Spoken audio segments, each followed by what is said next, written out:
Welcome, everyone. And today we are hosting the North Central Regional Center for Rural Development Assessment of Tribal Natural Resources, Needs and Services, Transforming Governance, Management, and Sovereignty in the Upper Great Lakes.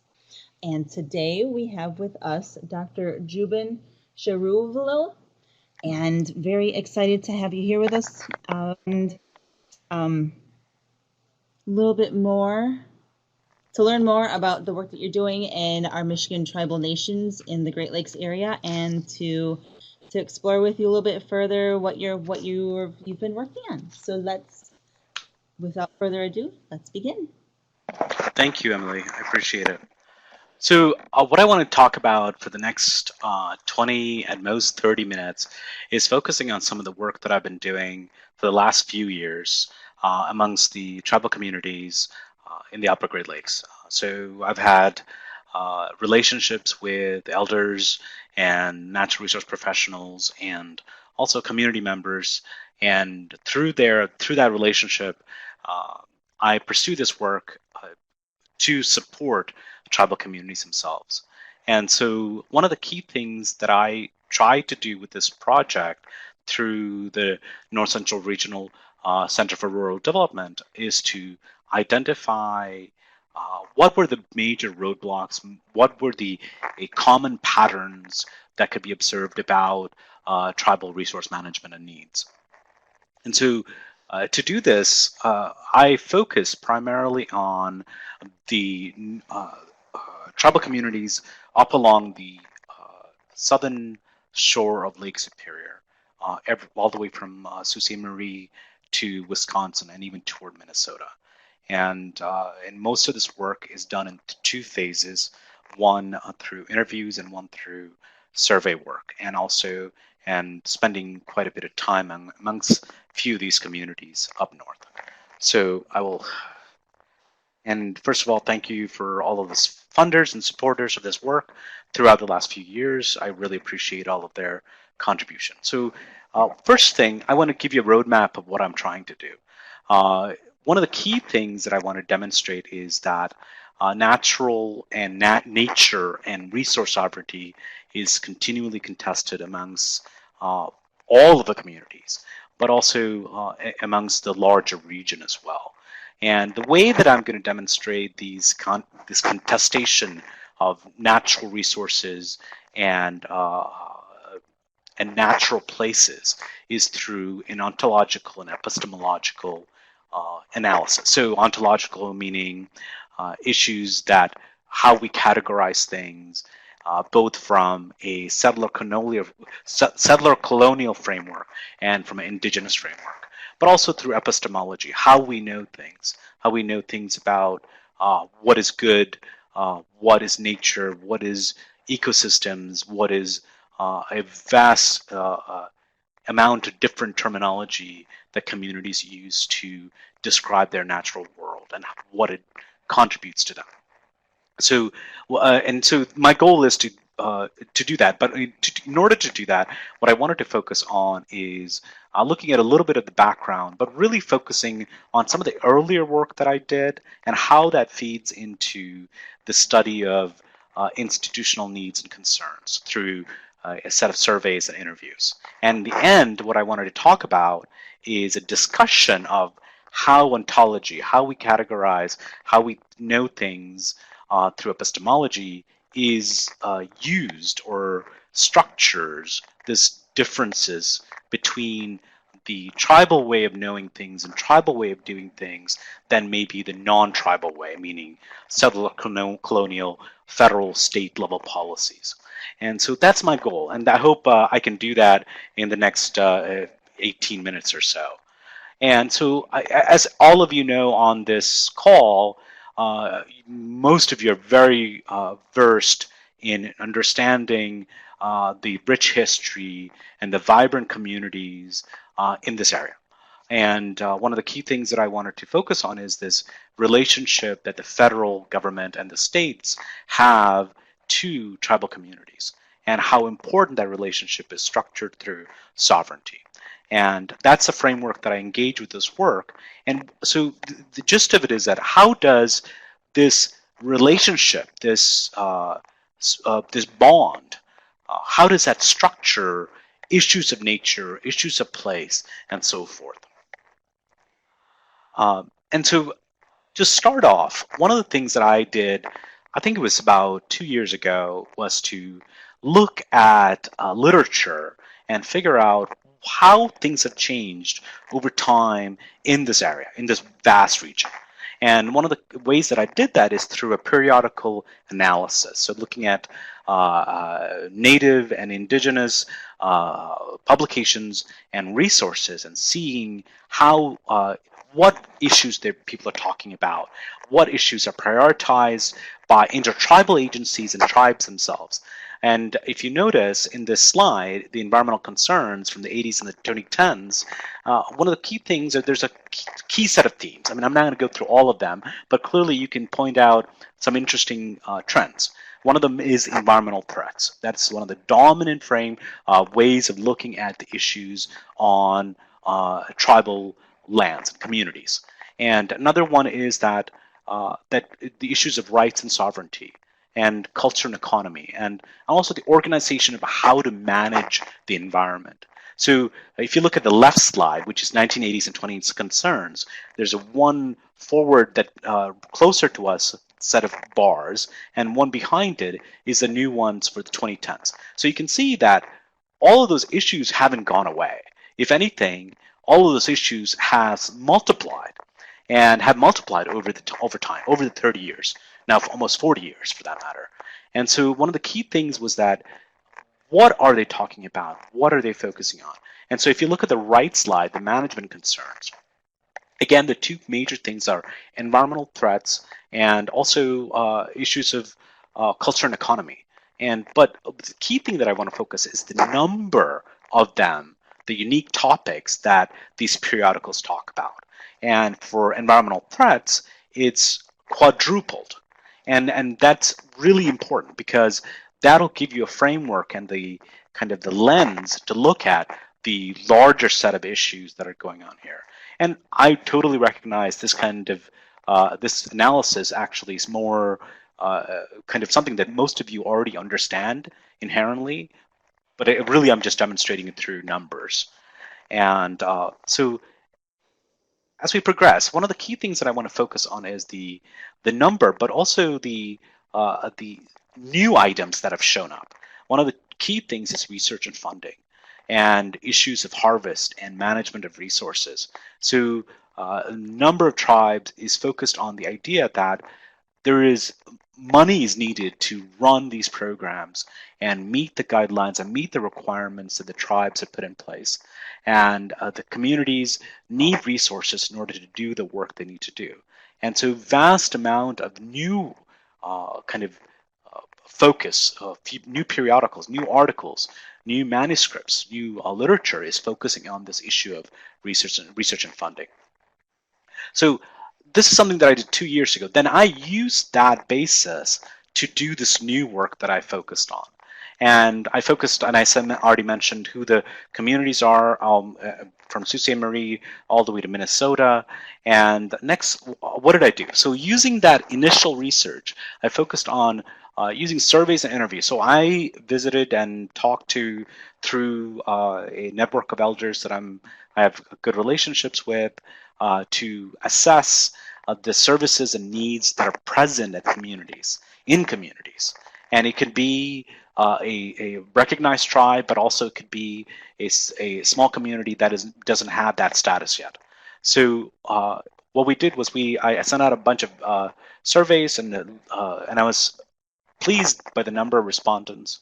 But the key thing about it is that the large number of respondents were, of course, rural, and also a large number of them were actually tribal environmental specialists, both from the tribes they represent, but also community members as well. The interesting thing about this survey was the number of younger cohort of specialists and tribal members that responded. Although the age varied, I was pretty pleased with that because and the key thing about the younger cohort, they're very young in the environmental field or as a professional. So and one key characteristic was that 90% of the communities have dedicated natural resource departments that represent a diverse set of expertise, and everything from climate change scientists to somebody that manages brownfields. And this is something that's straightforward, but nevertheless, you can see when you look back at the 1980s or late 70s, during the Voight Commission uh, discussions, we see a large change in the number of expertise that tribal communities bring to the table. And I was also impressed with the people that contributed, but the number of council leaders, elders, people that are stewards, and also people that know what they're doing really well. And the participation was beyond what I expected. So coming back to the core element of this talk, one of the key things that I wanted to focus on was what are the challenges that these tribal communities face? How can we understand them? How can we categorize them? How can we know, or how can we get to how they know these things? And what I found interestingly enough was that not one issue stood alone, and all of the issues were interconnected in some way or form. And often many of the issues were so intertwined, it was hard to separate them. So even when the initial project 2 years ago, when I did the periodicals analysis, you could see that one issue was clearly connected to another, and so forth. But one of the two frameworks that I noticed that immediately pops out, that is always in the forefront, is the legal basis and the actual management of landscapes, management of large lands. And they're all interconnected with issues of pollution, sovereignty, resources. So there was no, when I tried to put them in hierarchy with each other, I found it difficult often, because you would typically think that issues of sovereignty would dominate within the larger discussion of all the natural resource issues that are present in rural tribal communities. But that's not necessarily true. It's actually very much embedded with all of the other issues that are in place. So the way that I wanted to talk about actually what I understood and came to conclusions about from the surveys was interesting, right? One of the key things that I noticed was this idea of management dissonance. So dissonance is the opposite of harmony, in the sense that everybody's speaking up with the same voice, meaning like both the tribes themselves, but also everyone else, including the state and the feds. So what I immediately recognized was this issue of dissonance. So the feds are talking about something one way, and the tribes and the tribal resource experts and tribal elders are talking about those same things in a very different way. So that's where the ontological kind of issues come into play. The ontology of the fact that categorizing issues of natural resources from the colonial settler or non-tribal way is quite a bit different, even though they're talking about the same thing. And some of this stuff is not necessarily new and clearly not surprising, but nevertheless, with the data that I collected and put together, it's very obvious. And one of the key things is that this notion of resource management or cultural and resource management frameworks as an economic policy. This is in very much a big contradiction to what tribal communities and tribal elders talk about, and how they talk about things.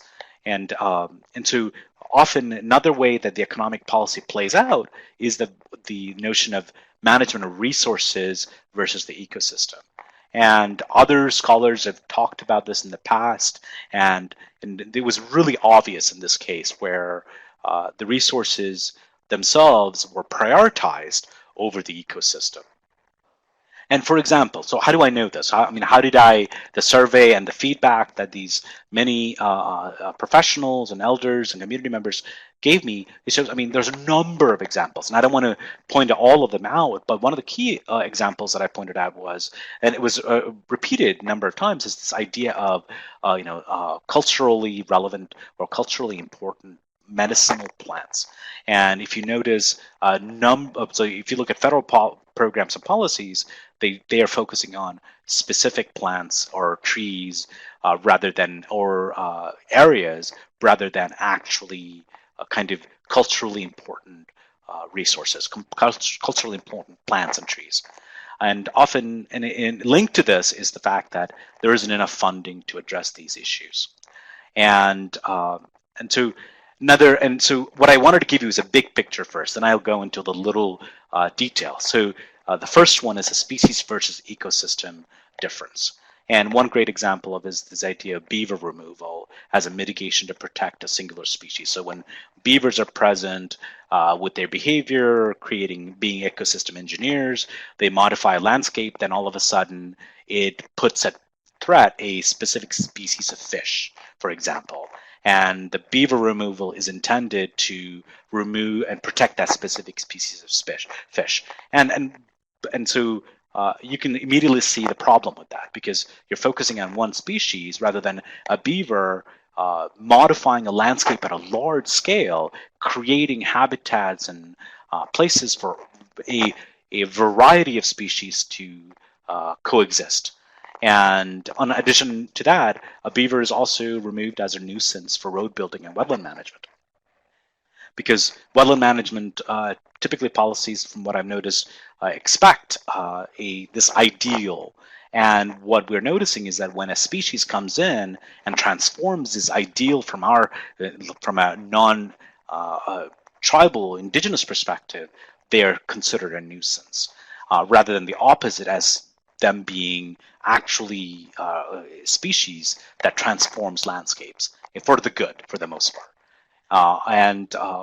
So the next specific example that I had was this transformation of natural places to economic places, including wetland drainage, and a number of tribes point this out often and regularly because tribes are often adjacent to non-tribal communities, and the role of non-tribal communities to create places to live and to kind of experience, then it actually removing traditional ways of existence of resources or wetland landscapes. And of course, pipelines is another great example of transforming nature to economic places. Putting pipelines and lines through natural places immediately threatens those natural places with the number of uncertain and risky propositions. So, and the third example that I have for you is the entertainment and game versus subsistence dichotomy. Like the idea that many federal and state agencies are focusing on a singular species that are highly productive. And this is not to say that it's not also important to tribal members or tribal communities, but federal and state agencies typically prioritize sport fisheries rather than actually the ecosystem of fisheries. And that was an interesting example that I noticed as well. So to continue with this discussion, another interesting dissonance that I noticed was this. So all of this stems from this underlying value of development, that resources are there to be managed and taken care of versus taken care of or left alone. So this was an interesting kind of a dilemma that many tribal elders and resource professionals deal with on a regular basis. That sometimes to leave things alone is the best action to protect those things.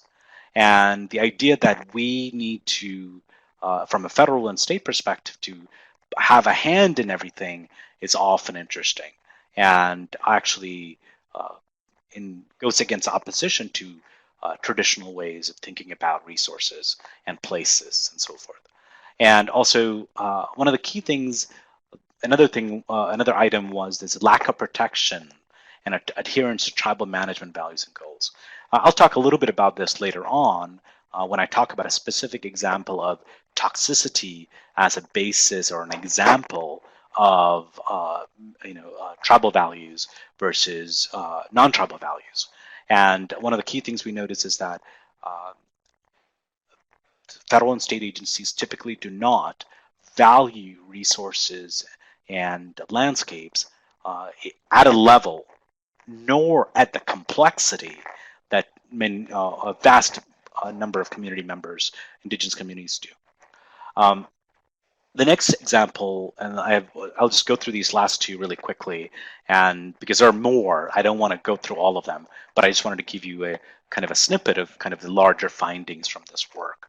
One of the key things that I noticed is that so this idea that modifying the landscape and changing the landscape fundamentally affects the actual stewardship of natural places. So, for example, we see repeatedly of cases, all amongst a vast number of tribes, that we modify the landscapes to prevent erosion, for example, or to make it more aesthetically pleasing, or to build parks and campsites that either cut through or actually use tribal indigenous spaces that are often sacred. And so we see that there's quite a bit of kind of imposition of non-tribal values into tribal resources, and there's a number of examples that can demonstrate that.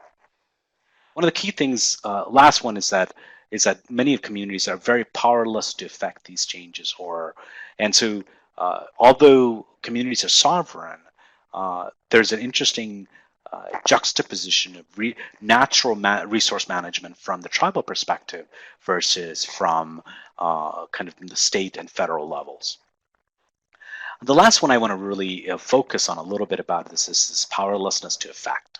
So having these kind of dynamic, vibrant, sovereign communities, what we see is that those sovereign kind of frameworks are challenged on a regular basis, including negating the rights of communities, lack of recognition of valued and culturally relevant resources, and lack of respect for epistemological understanding of indigenous knowledges, and that would directly contribute to resource management. And the last one is the most devastating in some ways because it is very tangible, is that a lot of the damages within tribal lands have already happened, including toxic groundwater and soil contamination that cannot be reversed, and or would take an immense amount of resources to do so. And there are no systems to really tackle that. We're not even talking about brownfields necessarily. There are, of course, brownfields, and there are policies and resources to deal with that. But we're talking about even to the level where there's no one to hold accountable because the landowners are not present. And so to kind of, I know I've been all over the place a little bit, but I really wanted to focus on one key case. And this is something that was talked about widely amongst many communities, is this idea of toxic dissonance. How people think about what is toxic is different from a state and federal level to tribal, and not only tribal resource managers, but also with tribal elders and tribal community members. The toxicity is a major concern of natural resources, especially carcinogens, and that because it affects people, animal, places, not just for the present, but in perpetuity. And that's really one of the key things, is that it's like a continued injustice that repeats itself over and over again. And there was a specific term a few of the surveys and interviews talked about. It was this idea of repeated abuse and repeated attack. That was a term that was used very much. And so this idea that pollution regulation, both from an indigenous perspective and tribal perspective, from a state and federal perspective, is very different. When we think about EPA, we even think about chronic conditions like that CDC deals with. It is very different as far as how tribal communities address these issues and how they conceptualize them. The actual ontology of how tribes think about these things is different than what federal and state agencies think about it. And that has direct implications for not only for the water, place, animals, people, but also for resources that are used to solve those issues, if possible. And what it really gave me an understanding of was this idea that there's an incredible set of interrelationships between, in this case, toxic pollution and aspects of indigenous livelihood and well-being. So what we're seeing is that we're connecting explicitly well-being and health of a community to the natural resources, the natural places. And so, and then, and we know EPA has rules about clean air, clean water, and so forth. But nevertheless, those connections, those explicit connections, are not recognized as it's recognized by tribal communities themselves. And so, in a rural setting, all of these issues become magnified, and so clearly, the relationship aspect of these natural resources and the health and well-being of an individual community member is really important. And that's where quite a bit of these relationships play a role in our understanding of stewardship versus management, ways of life, cultural life ways versus policies and laws that are in place. And also, and part of it is that this relationship and the priority that is placed on these relationships is really important.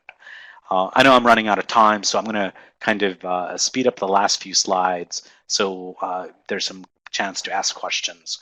And so one of the key things that came from the toxicity, dissonance kind of discussions and feedback from elders and experts is this idea of reorienting policies and to address primarily the proximate well-being of a individual, and also at the same time dealing with the higher level ecosystem issues that are in place. That's a clear kind of suggestion and explicit guidelines for rural planning and policy that was really conveyed amongst the many tribes.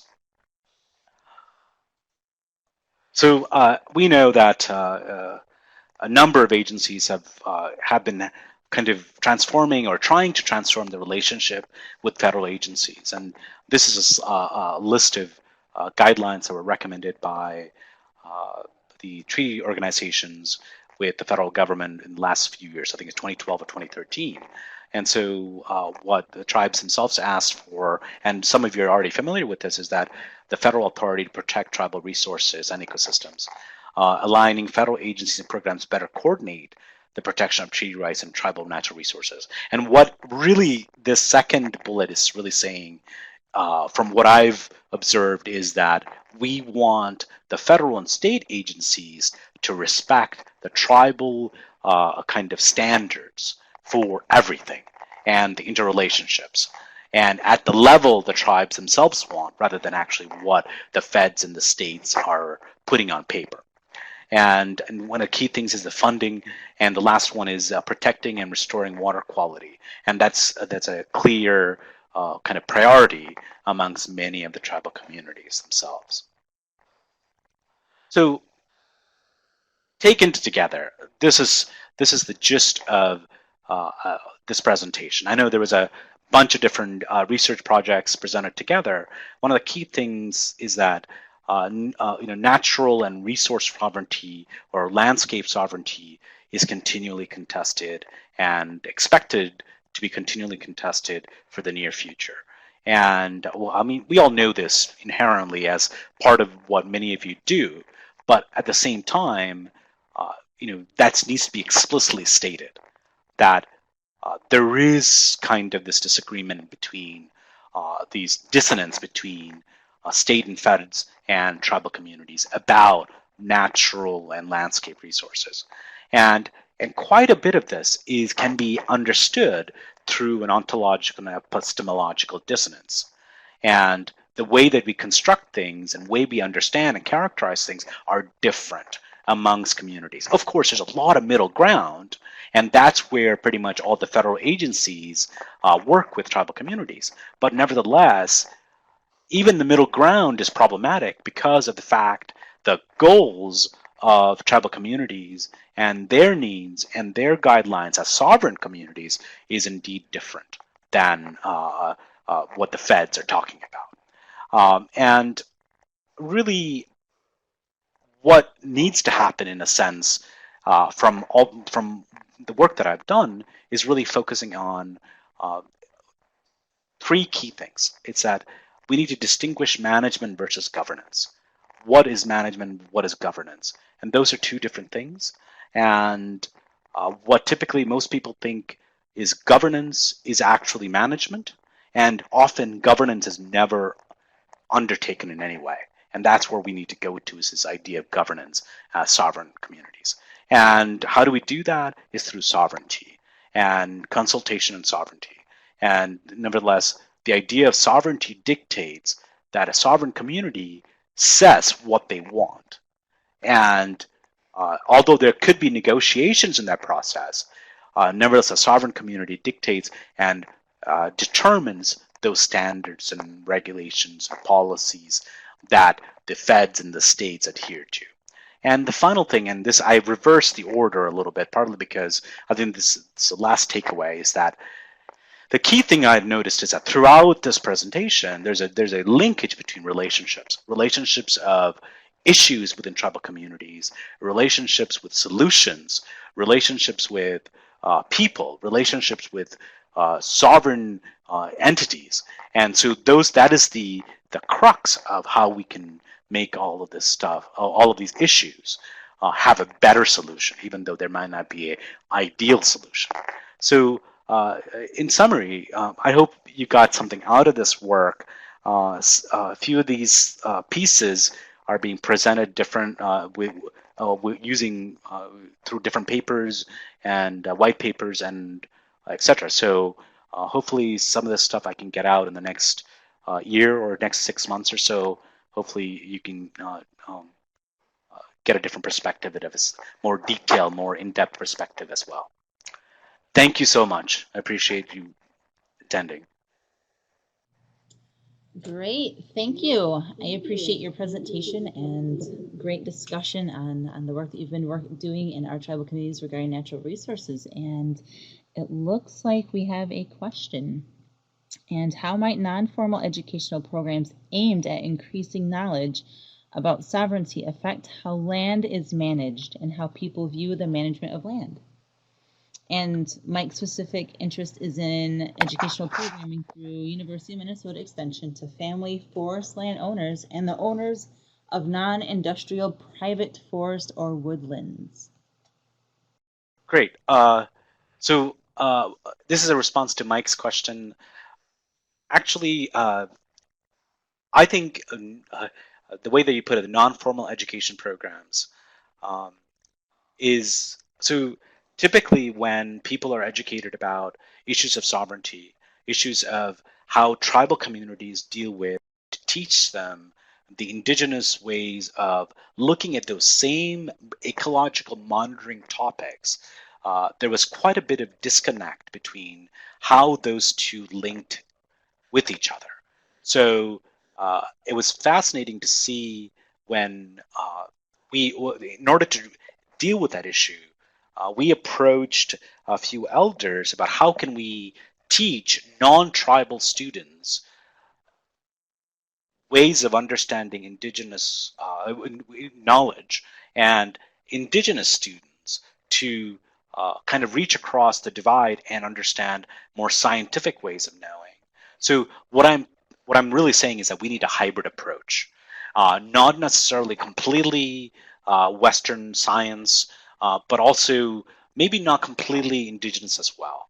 And so that there can be a way to these communities, to these two constituents, actually talk with each other rather than talk past each other. I don't know if that really helps, but that's the way that I think about these issues, and especially about issues of sovereignty. Many students don't know alternative frameworks of rule.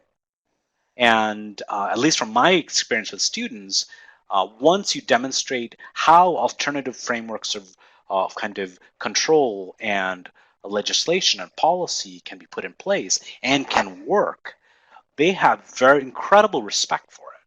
And that's why I always try to do this hybrid approach. And we're just creating the pedagogy and also the actual course materials for this project, but nevertheless, um, uh, we're trying to move forward with what we can do, what we can figure out, and how we can get this as a actual proper educational program. Hopefully that answers that question, Mike.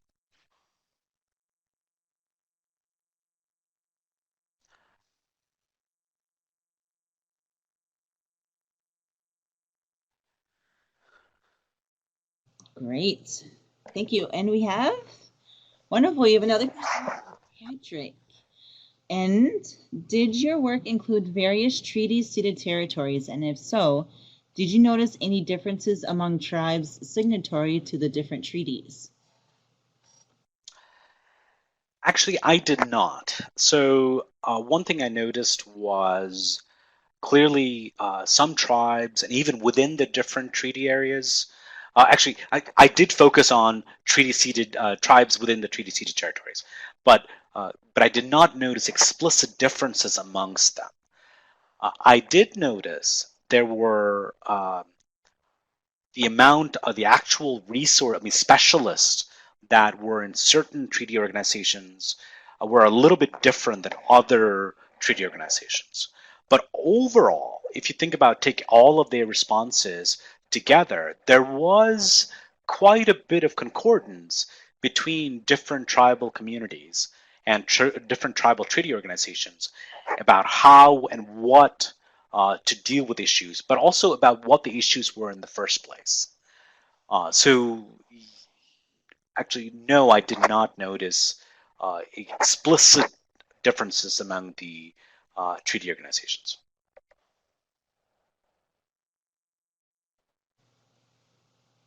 Okay. Juben, I have a quick question. Sure. Okay, I was through your interviewing with elders and your travel between tribal communities and throughout the region, Great Lakes. Did you hear or were there opportunities to engage with youth, with the next generation who are learning from our elders, who are in the environments in which much of this is happening, and especially in the political climate that we're in with discussions about oil spills and other environmental toxins? Were you able to, is there opportunity for youth to engage? Might you have heard from youth voices? Yes, but not at the level that I wanted to. So one of the key things was the project was really designed to focus on tribal resource experts and also elders. So youth were not part of my, although initially there was a goal toward reaching the youth of the community. What ended up happening is I talked to a very limited set.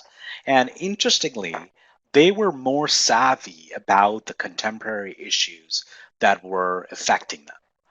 And this is just from, like, I would say 3, 4 young men and women. And one key thing that I noticed was they were more savvy. They knew more of the contemporary issues that were affecting them. They were actually more vocal and active about solutions and how to kind of engage with these issues.